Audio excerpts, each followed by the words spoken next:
Yeah, that's when I was saying shut up. That's what it is. You have someone recording you? Yeah. So we are advising Commonwealth Joe to expand into the B2B model in the cold brew channel over retail. So right now there's two strategic paths Commonwealth Joe can take. One is to open additional retail cafes, and two is to scale office cold brew distribution. They financially based on margin, scalability, and investor appeal. We think that in terms of the financial comparison, the office cold brew is much more scalable over retail. First off, there's a much higher volume potential in the office market. Right now, the current keg production is approximately 1,927 kegs per year, which can give us room to scale significantly in the office channel without new retail locations. There's a much lower setup and operational costs as well. The office model avoids the high fixed costs of retail like rent, renovations, utilities, as well as front of house staff and food service. Roastery expansions for offices require mostly scaling production, not storefront overhead. The B2B model is also more predictable and has recurring revenue. Office clients often involve recurring contracts, which makes way for predictable keg orders as well as revenue streams. In addition, retail sales are more variable and seasonal, which can be heavily reliant on foot traffic, as that can be less predictable than the recurring contracts put in place by the office clients. In terms of retail revenue, the retail revenue growth is slowing. The growth rate has dropped from 7.5 times to 1.48 times in between 2015 and 2017. This indicates that there can be market saturation or diminishing return from opening more cafes in the area. And in terms of some more financial statistics, right now the price per keg sold to offices is $114.48, where the cost is $58.30, meaning the gross profit per keg is $56.18. We also, based on demand and expanding to more offices, there could be a potential of 9,634 potential kegs sold, and the total cold brew revenue potential could be over 1.1 million. We're predicting 1.1 million as the target revenue potential. So tell me a little bit about the seasonal variability that you mentioned and the risk there. In terms of the retail? Yeah, talk me through that again. In terms of the retail risks, there could be different times of year. I mean, it could be variable on weather. Some days there will be less customers, holidays, etc. Whereas for the office strategy, we have contracts, so there's no predictability. It's easily predictable. Okay. So I see what you're saying. I was thinking along a different lines. So you're saying like weather, like if it's snowing outside and people aren't going to be walking to a coffee shop. Is that what you're getting at? Yes, and also too, like you can't predict who's going to be on that street in that day, who's walking, because I also think sometimes it's based on convenience, and the office strategy is much more convenient given that it's yeah. So it strikes me in our stores we're selling both hot coffee and cold coffee. Doesn't that hedge against seasonality a bit, right? Because when it's 10 degrees below freezing in January, we're probably not selling so much cold brew. Yeah. But when it's July and August, we're probably not selling as much hot coffee. Should we offer two different products in the B2B to similarly hedge or no? To start, no, because of the fact that right now we have the curator, the kegerator, and we have a plan to keep it cold brew, and I think if it's working, and we stay at that. I think it's a very different scenario being in an office versus retail, in the sense that in an office, none of the employees are expecting to have many options to begin with, and in that case, it's not like we're letting down our clients. It's more of an expected outcome. And so some of the key takeaways from the financial perspective is that the office model has clear scalability and much fewer risks. And the keg sales offer recurring B2B revenue versus the unpredictability of foot traffic, and also higher margins and streamlined operations acquisitions make office expansion more efficient and profitable than opening more retail cafes.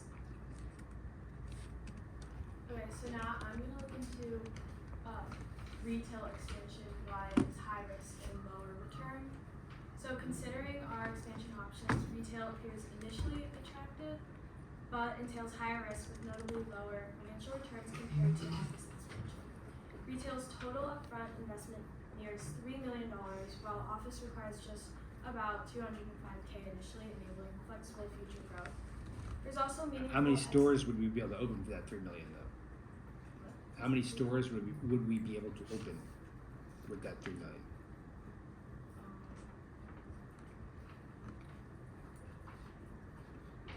If that's coming later, you can get to it. If that's coming later, you can get to it later. I'm just looking at, I'm just highlighting like surface level of retail expansion. We go more in depth for Okay. office expansion. Sure. There's also meaningful execution risks, permits, build-out delays, and intense market competition, especially from players like Blue Bottle and DC. Moreover, JavaShack's past retail expansion reveals operational stress. The growth rate dropped from 7.5 times to 1.48 times, indicating market saturation and diminishing return for opening more cafes. Additionally, the net present value comparison highlights retail's weakness.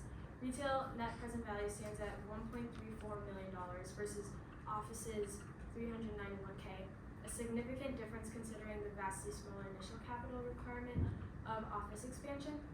While retail has a higher raw net present value, office delivers a much better return per dollar investment, which is the NPV to investment ratio of nearly 2 times versus retail's 0.45 times. Financially, the net present value is positive, which when it is greater than 0, we should take up the project. But compared to the office expansion, the internal rate of return is lower and the payback period extends beyond 3 years. Finally, retail's return on investment is slower, negative initially, negative 5.76% and rising gradually, whereas office expansion offers a clearer, quicker, and more reliable path to profitability. Given the risk-adjusted return, capital efficiency, and flexibility, office is a superior strategy despite the lower raw net present value. And as you can see here, this just highlights that while the raw net present value is higher, the return per dollar invested along with like all of the rest of these it does favor the office expansion, so we think that that is more favorable for this slide highlights how we plan to deploy the $3 million investment in a lean, strategic, and scalable way. We begin with essential infrastructure. Only $10,000 is needed for initial procurement and delivery readiness thanks to our low-cost beverage model. $75,000 is Where are we getting these $5 kegs? What? Where are we getting the kegs at $5? $5. Am I reading it correctly? 2,000 kegs at $5 each? Oh.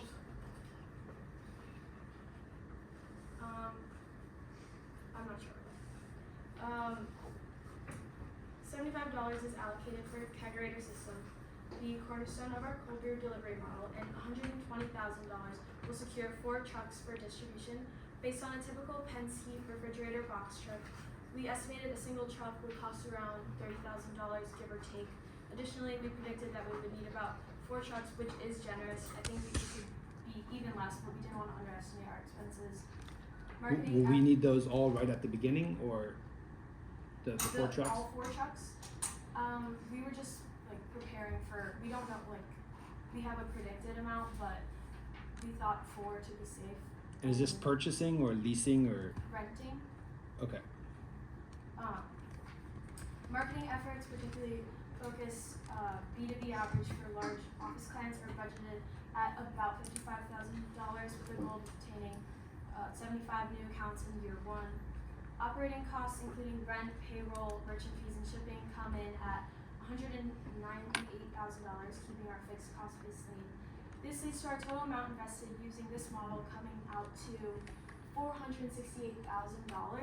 More importantly, we reserve about over $2.5 million for key strategic initiatives, which those would include scaling our cold brew production facility, expanding our logistics and operations team, launching targeted expansions into New York City, Boston, and San Francisco, which are the cities that drink the most coffee, and enhancing keg branding and tracking systems.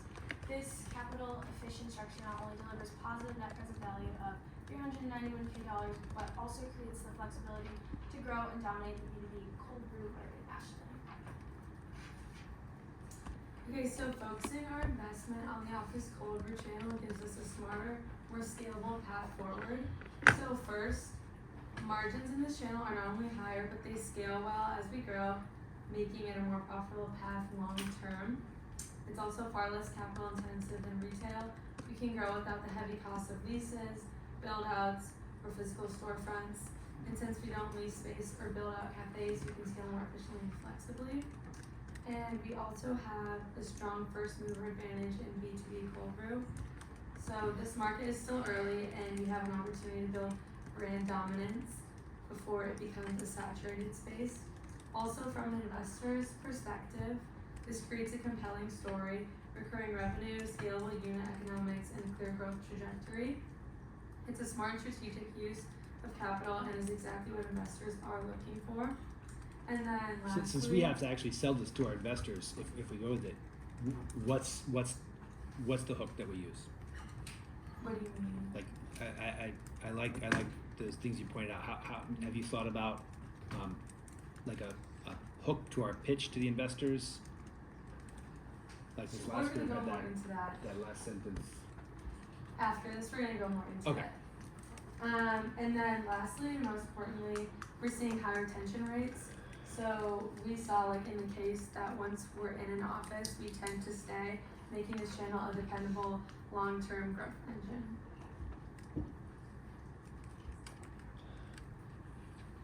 And then as we expand the office cold brew channel, potential challenges including managing kegerator maintenance, refrigerated logistics, and ensuring consistent on-brand visibility in office spaces. But fortunately, each of these challenges is solvable with the correct approach, and we already have a plan in place for these challenges. So first, to keep the cold brew fresh and high quality, we need a reliable cold delivery system. So by building a standardized cold chain, we ensure every delivery arrives chilled and ready to serve, no matter which location we're delivering to. And this minimizes spoilage and boosts customer satisfaction overall. And then next, installing and maintaining kegerators takes both time and attention. So by hiring a small, specialized team focused only on office clients, we can make sure that each location gets fast and professional support. And then this team would handle setup, refills, maintenance, troubleshooting, helping us scale without sacrificing the service quality. And then finally, we'll make sure our brand shows up clearly in every office by using custom items such as tap handles, signage, and cups with our logos on it. And by providing offices with this visibility, we boost brand recognition and create a polished premium experience for employees who drink our coffee daily. And then our vision for the future, we aim to redefine workplace coffee culture by creating flexible, high-quality cold brew solutions tailored for modern office environments, just like WeWork revolutionized office spaces. Our goal is to become the go-to name in B2B cold brew, standing out in the corporate beverage space with consistent quality and a bold brand identity. We want to make cold brew as accessible as a water cooler, an everyday perk that boosts morale, energy, and employee satisfaction. Our flagship cafe will serve as both a brand experience hub and a community gathering space, strengthening our connection with customers and local partners. And then our takeaways, brand recognition. Commonwealth Joe's is carving out a unique identity in the office coffee space, making it easy for businesses and employees to remember and trust us. Our model is lean and efficient, allowing us to deliver high-quality cold brew without the overhead of a traditional cafe chain. We're not just another coffee company, we're rethinking how coffee fits into the modern workday with on-demand B2B focused solutions. Commonwealth Joe's is more than just coffee, it's a smarter, more energizing way to fuel today's workplaces. With a bold brand, a cost-efficient model, and an innovative delivery system, we're perfectly positioned to become a staple in the office. Thank you. I'd also like to add, it's supposed to be 25 kegs at $200. Okay, that makes more Yeah. sense. Any questions? Thank you. Okay.